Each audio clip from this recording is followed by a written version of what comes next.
No worries, Master Smikes. As soon as just go ahead and ask. We can always pause it, and if you want, we can actually What's going on? I do have we can pull up a video on the internal workings of a mass spectrometer. That might be something cool to look at anyway. Where's my drink? What drink? Who did that? Theo! Thank you so much for that tier 1 gift sub to Paul Warren Dubbin. Thank you so much, Theo. I appreciate you. And PJZ was here. Thank you for the hydrate. Hey, Safarix, welcome in. How are you doing? Let me quickly look at a mass spectrometer.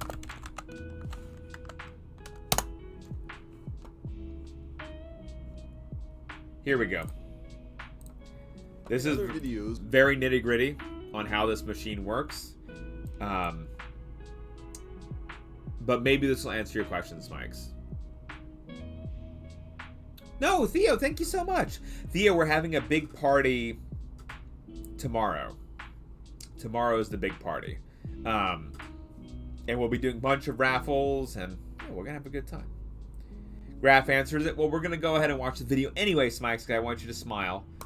We have talked about the idea that even for a given element, you might have different versions of that element, and we call those different versions isotopes. And each isotope of an element can have a different atomic mass. And that stems from the idea that if it's a given element, it's going to have the same number of protons, but you could have a different number of neutrons. Now, one question that you might have been asking yourself is, how have chemists been able to figure out what the various isotopes of an element are and their relative abundance? What percentage of an element that we find in the universe is of isotope A versus, say, isotope B?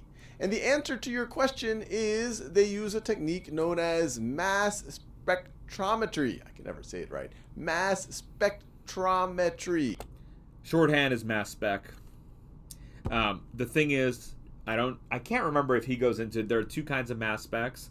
One that's primarily on odorants. So remember when we've talked about insect odors, there's that volatile organic compounds that we've talked about. That is GC mass spectrometer. So it's gas chromatography, mass spectrometry. Basically, it transforms things to a gaseous state. You have to dissolve the molecules in hexane, and that has to be evaporated, and then that's what is put into the machine. And then there's LCMS, which is liquid crystal mass spectrometry. And that's the one more for analyzing general proteins across the board of like all the various proteins that are actually there. Cosmetic labs have mass specs for odorant. Yes, Smikes. That's also why you can't wear like perfume around these machines. Because they are used for detecting what's in perfumes and like odorants, right? And so actually, if they're sensitive enough where if you wear it around, it'll cause a change in detection. And in fact, one of my friends who works with mass spectrometers, they had a new student, and they just like it's over their head to tell her to like not, you can't wear spray around. And so then all of a sudden the experiment started looking different, and they were like, what is this like new peak that's appearing here? And that's where it was stemming from. So it was like, I think it was like 3 weeks or something lost, just because of that, which was it was crazy cool, I think.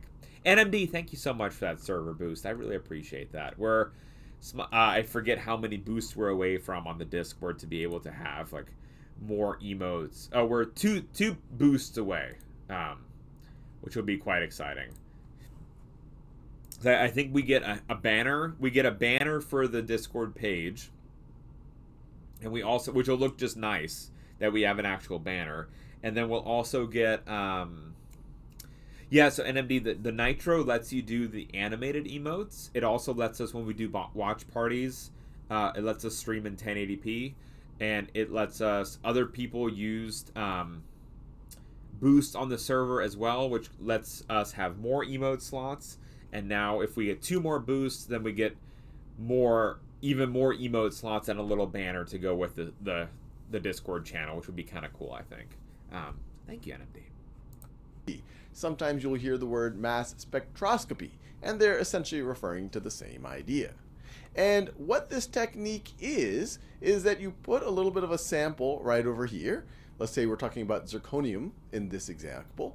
And you heat it up So you have a bunch of the zirconium floating around, and then you beam it, you bombard it with a bunch of electrons. And what the electron bombardment does is it can knock off electrons from the atoms in your sample, and it can ionize them.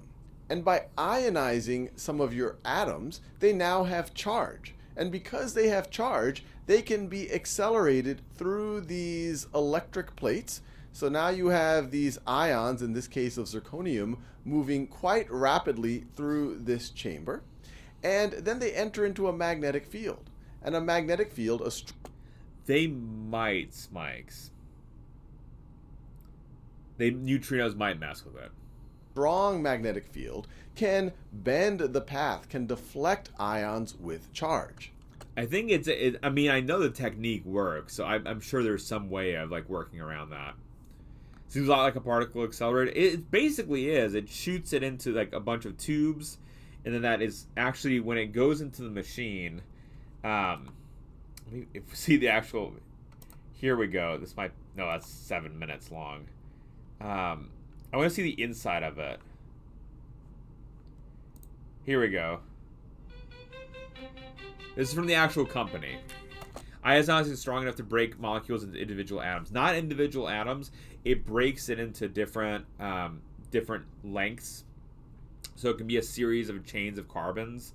And instead of having 30 chains of 30 carbons strung together, you might have 10 carbons, like 10 batches. And let's say the differences are one has a double bound oxygen, one has a single bound oxygen, one has a triple bound oxygen. You'll be able to differentiate those apart based on the molecular weight that you get out at the end. Hi, Kixie! Kixie, we're talking about honey and how to analyze all the components inside of honey using mass spectrometry, which is, I think, super gnarly cool.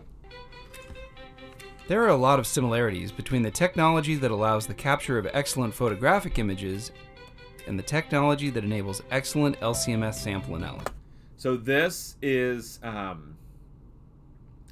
actual like machine, Smikes, and so those little tubes that we were seeing earlier are actually hidden away. So it actually would be up here, and they'd zip down into this component. So your samples are loaded here. They shoot up, they come into this liquid, they come out, they're put into the machine on that front.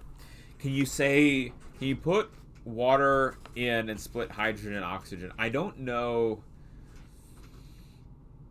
if it can get to that resolution. If you have very pure water, you might not be able to have that.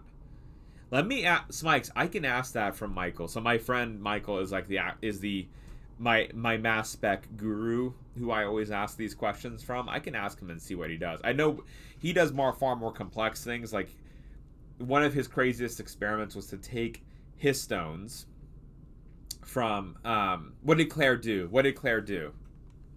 What happened? We have an announcement? Is there an announcement, chat? Is there an announcement that something that Claire did? What did Claire do?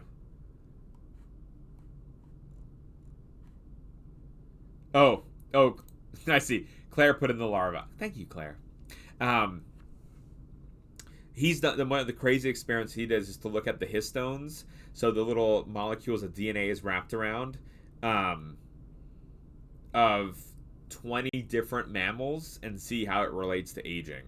But I don't know how it would work with just water. Thank you, Claire, for making NMD so happy.